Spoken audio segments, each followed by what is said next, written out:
ఒక మాట చెప్పదలుచుకున్నా. 10 ఏళ్ళు మేము ప్రతిపక్షంలో ఉన్నాం. ఏ ఒక్క రోజైనా రైతుల విషయంలో కానీ, విద్యార్థుల విషయంలో కానీ, నిరుద్యోగుల విషయంలో కానీ మేము ఏదైనా కార్యాచరణ తీసుకుంటే మమ్మల్ని ఇళ్లలో నుంచి బయటకన్నా వెళ్ళనిచ్చినవా? పోలీసు నిర్బంధాల మధ్యలో, పహారాల మధ్యలో, లాఠీ చార్జీల మధ్యలో ప్రతిపక్షాల గొంతు నొక్కి ఇంట్లో నుంచి బయటకు వెళ్ళక ముందే మమ్మల్ని గొర్రెలు ఇడ్చుకుపోయినట్టు ఇడ్చుకుపోయి పోలీస్ స్టేషన్లో వేసినావు కదా, అప్పుడే మర్చిపోయినావా? మేము ప్రజాస్వామ్యాన్ని నమ్ముతాం, విశ్వసిస్తాం కాబట్టి నీ పర్యటనకు మొత్తానికి ప్రభుత్వమే ఏర్పాట్లు చేసింది. నీ పార్టీ కార్యకర్తలు ఎవడు ఏర్పాట్లు చేయలే. కంప్లీట్గా నీకు రక్షణ కల్పించి ప్రధాన ప్రతిపక్ష నాయకుడికి ఎక్కడికైనా వెళ్ళని, ప్రజల్ని కలవని, ప్రజా సమస్యల మీద మొదటిసారి బయటకు వచ్చిండు. కనీసం ఇట్లనే ఆయన పాపాలు అడుక్కుంటాడేమని చెప్పి అన్ని ఏర్పాట్లు మా మంత్రివర్గం ఏర్పాటు చేసింది. ప్రతి క్షణం నేను ఎక్కడ కూడా ప్రతిపక్ష నాయకుడికి ఇబ్బంది కలగొద్దని మా పోలీస్ అధికారులకు సూచనలు చేసుకుంటే ఆయన పర్యటన అంతా జరగనిచ్చిన. ఒకవేళ మేమే అనుకుంటే నువ్వు ఇంట్లోకి వెళ్ళి బయటకు వెళ్తుంటావా చంద్రశేఖరరావు? మొట్టమొదట నువ్వు ప్రజల దగ్గరికి వెళ్ళడానికి, కలవడానికి, ప్రతిపక్ష నాయకుడిగా నీ బాధ్యత నెరవేర్చడానికి అన్ని రకాలుగా సహకరించినందుకు మా ప్రభుత్వానికి కృతజ్ఞత చెప్పాలి. రెండవది, నీ పాపాలు కడుక్కోవడానికి ప్రజల దగ్గరికి వెళ్ళినావు. నీ పార్టీ ఖాతాలో 1500 కోట్ల రూపాయల దోపిడీ సొమ్ముంది. దోచుకున్న వాళ్ళు ఎలక్షన్ బాండ్లు ఇచ్చారు, 1500 కోట్ల రూపాయలు నీ ఖాతాలనే ఉన్నాయి. ఆ పాపం సొమ్ము ఒక 100 కోట్లు ప్రజలకు వంచిపెట్టినుంటే ఆ నష్టపోయిన రైతులకు అంతో ఇంతో 100 కోట్ల ఆర్థిక సాయం నీ పార్టీ ఖాతా నుంచి ఇచ్చినుంటే నిజంగానే ఈ రైతుల పట్ల నీకు సానుభూతి ఉంది, నిజంగానే రైతులు పంట నష్టపోయారు, దీన్ని ఏమన్నా సరిదిద్దాలని నీ ఆలోచన ఉన్నదని ప్రజలు అనుకునేటోళ్ళు. ఎండిపోయింది ప్రజల పంట, దాని మీద కూడా రేపు పార్లమెంట్ ఎన్నికలలో లబ్ధి పొందాలని ఇట్లాంటి నక్కచిత్తుల వేషాలు ప్రజలకు తెలియవా? ఎన్నికలు లేకపోతే నువ్వు బయటకు వస్తుంటివా చంద్రశేఖరరావు? ఎన్నికలు ఉన్నాయి కాబట్టి ఈరోజు బయటకు వెళ్ళిండు. ప్రజలు ఏమంటున్నారంటే బొక్కలో దాచుకున్న ఎలుకకు పొగ పెడితే బయటకు వస్తుంది సార్, ఎన్నికలనే పొగ పెట్టినాం కాబట్టి ఎలుక బయటకు వచ్చిందని ప్రజలు అంటున్నారు. మేమేం అనదలుచుకోలే. నువ్వు ప్రతిపక్ష నాయకుడు, చెయ్యి ఇంకా బాగా తిరుగు, ప్రజలలో ప్రజల సమస్యలు తెలుసుకో, నివేదికలు తీసుకురా, ఇవ్వు ప్రభుత్వానికి. నీ సూచనలు ఏమైనా ప్రజలకు ఉపయోగపడతాయంటే 100% కాంగ్రెస్ పార్టీ కార్యకర్తలు 100 ఎలుకలు తిన్న పిల్లి తీర్థయాత్రలు పోయింది అన్నట్టుగా చూస్తున్నారు. నీ దోపిడీని కప్పిపుచ్చుకోవడానికి ఈ ఎన్నికల్లో నీ ఎంపీ అభ్యర్థులు పారిపోతుంటే దాన్ని అధిగమించడానికి నీకు తెలిసిన తక్కుంటమార విద్యలన్నీ ప్రదర్శిస్తున్నావు. ఇవన్నీ కాలం చెల్లిపోయినాయి. చంద్రశేఖర్ అనేవాడు తెలంగాణ రాష్ట్రంలో రద్దయిపోయిన 1000 రూపాయల నోటు లాంటి వాడు. ఎవడన్నా జేబులో పెట్టుకుంటే జైలుకు పోతాడు 1000 రూపాయల నోటు. ఇవాళ టీఆర్ఎస్ కూడా గట్లాంటిదే. రద్దయిపోయిన 1000 నోటు బీఆర్ఎస్, టీఆర్ఎస్, కేసీఆర్, ఆ ప్రభుత్వం ఏందో దాని కాలం అయిపోయింది. ఏదేమైనా ఒక్కటి మాత్రం నేను అభినందించదలుచుకున్నా, ప్రతి వారం నువ్వు బయటికి వెళ్ళాలి, ప్రజలలో తిరగాలి, ప్రతిపక్ష నాయకుడిగా నీ బాధ్యత పోషించు. మా ప్రభుత్వం ప్రతిపక్షాలను గొంతు నొక్కాలని అనుకోదు. ప్రజా సమస్యలు మీరు మా దృష్టికి తీసుకొస్తే సహేతుకమైన వాటిని మా ప్రభుత్వం బేసిజాలకు పోకుండా పరిష్కరిస్తుంది.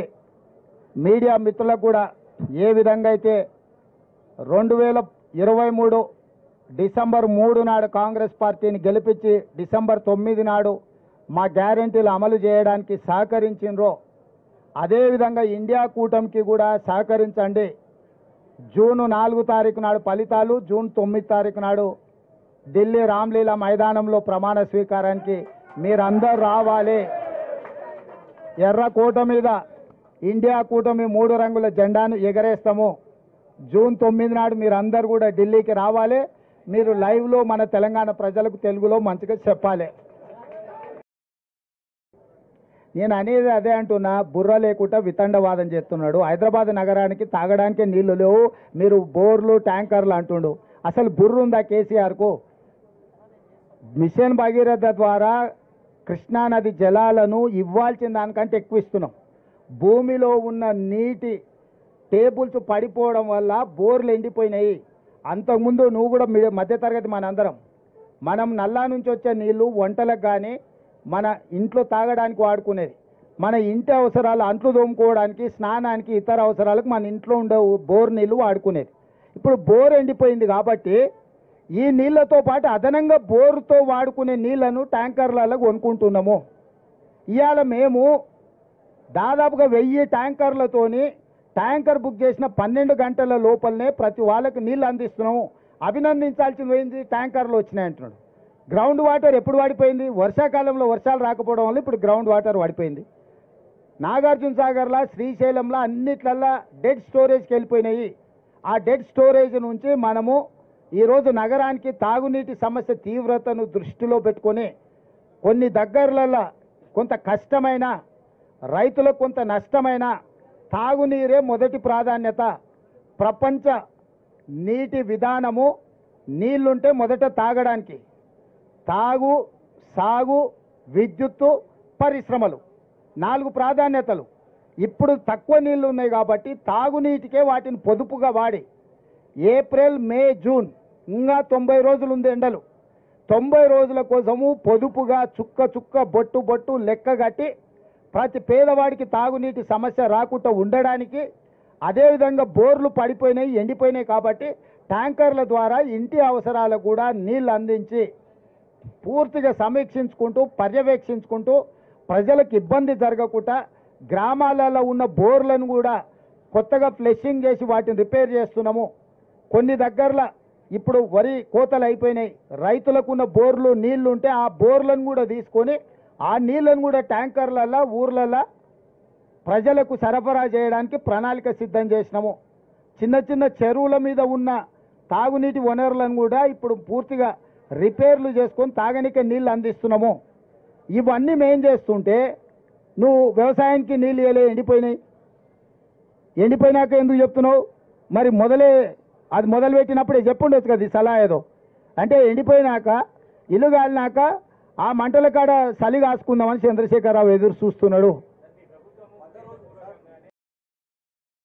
అధికారం కోల్పోయిన దుఃఖంలో ఆయన కింద పడి గాయం కాకపోయిన ఉండుంటే, అవినీతిలో పాల్పడి కూతురు జైలుకు పోకపోయిన ఉంటే చంద్రశేఖరరావు గారు మనకు కనిపించడానికి కూడా దొరకకపోవు. తుపాకీ గుండుకు అందకపోవు, దొంగకు దొరకకపోవు. వారు అధికారం కోల్పోయినందుకు, కిందపడి గాయమైనందుకు, కూతురు జైలుకు పోయినందుకు మాకు కొంత సానుభూతి ఉంది సాటి మానవుడిగా. కానీ ఆయన వ్యవహరించిన తీరు మాత్రం ఆక్షేపణీయము. కాంగ్రెస్ వచ్చింది, కరువు వచ్చింది అంటున్నాడు. 80,000 పుస్తకాలు చదివిన చంద్రశేఖరరావు వానాకాలం ఎప్పుడు వస్తుంది, చలికాలం ఎప్పుడు వస్తుందో నీకు తెలియకుండా పోయిందా? జూలై, ఆగస్టు, సెప్టెంబర్, అక్టోబర్ వానకాలం, నవంబరు, డిసెంబరు, జనవరి, ఫిబ్రవరి చలికాలం. కాంగ్రెస్ ఎప్పుడు అధికారంలోకి వచ్చింది? డిసెంబర్ 7 తారీఖు నాడు వచ్చింది. చలికాలంలో వానలు పడతాయా? సార్ ఒకవేళ వేసుకున్నప్పుడు వాన పడ్డట్టు అనిపిస్తే నాకు తెలియదు. మరి July, August, September, October, November, December 7 తారీఖు మేము ప్రమాణ స్వీకారం చేసే వరకు తమరే ముఖ్యమంత్రిగా ఉంటుంది, తమరి ప్రభుత్వమే అధికారంలో ఉండే. మరి తమరి పాపాలకే కదా వరుణదేవుడు భయపడిపోయి వానలు కురవక కరువు వచ్చింది. నీ వారసత్వంగా కరువుతో పాటు 7 లక్షల కోట్ల రూపాయల అప్పులు కూడా మాకు అప్పచెప్తే ఆ రోజు నుంచి రోజుకు 18 నుంచి 20 గంటలు మేము కష్టపడి దీన్ని సరిదిద్దడానికి ప్రయత్నం చేస్తున్నాము. నువ్వు చేసిన పాపాలను మా ఖాతాలో రాయాలని మీరు ప్రయత్నించడం ఏమన్నా మర్యాదగా ఉన్నదా చంద్రశేఖరరావు గారు? నేను ఒక్కటే అడగదలుచుకున్నా, ఏరా రాము వానకాలం అంటే నీకు తెలియదా అంటే, అదెందుకు తెలియదు సార్ చలికాలంలో వస్తుందని వెనకటి కూడా భలే చెప్పిండంట. చంద్రశేఖరరావు గారు కూడా గట్లే చలికాలంలో వచ్చి ఇప్పుడు ఎండాకాలంలోకి అడుగు పెడుతున్నాం. మేము వచ్చింది ఎప్పుడు, వానలు రాకపోయేప్పుడు, కరువు మేమెప్పుడు తెస్తుమే? నీవు చేసిన కర్మ మాకు తగులుకున్నది.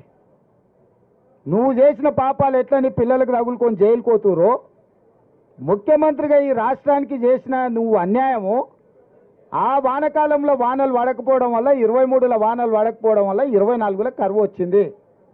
మేము వచ్చింది చలికాలంలో, చలికాలం నుంచి ఎండాకాలం పోతున్నాం. నిజంగానే కాంగ్రెస్ వచ్చినాక కరువు వచ్చిందా లేదా అనేది రేపు వచ్చే జూలై నుంచి సెప్టెంబర్ వరకు వానలు పడుతున్నాయా, వానలు పడతలేవా, కాంగ్రెస్ వల్ల ఏమన్నా ప్రకృతి మన మీద పగబట్టిందా లెక్క అప్పుడు తెలుస్తుంది. అప్పుడే 100 రోజులు కాలేదు మేము వచ్చి, ఇక అది చేయలే ఇది చేయలే, మేము ఉన్నప్పుడు రైతుల ఖాతాల